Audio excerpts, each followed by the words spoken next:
Nagkagulo ang mga pulis at media nang tila umusok nga po ang paputok na ipinipresenta ni PNP Chief Bato de la Rosa dyan sa Bocaue, Bulacan kahapon. Panoorin po ninyo ito.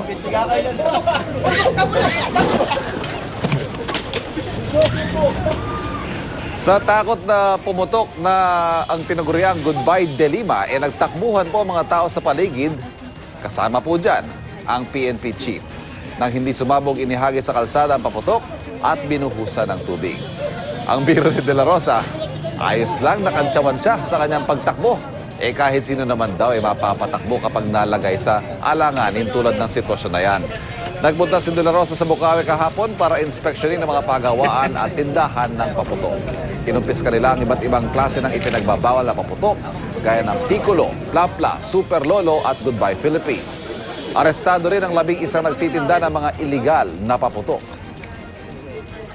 Bahala na kung kantsawan nyo ako na tumakbo ako. Okay lang sa akin yun. Kayo nga, tumakbo rin kayo eh. Hindi lang naman ako tumakbo. Pati kayo tumakbo, iniwan nyo mga kamera nyo, di ba? Okay? Patas na tayo, patas na tayo. Bahala na kung walang kita, walang ganansya, walang profit. Importante safe lang mga tao.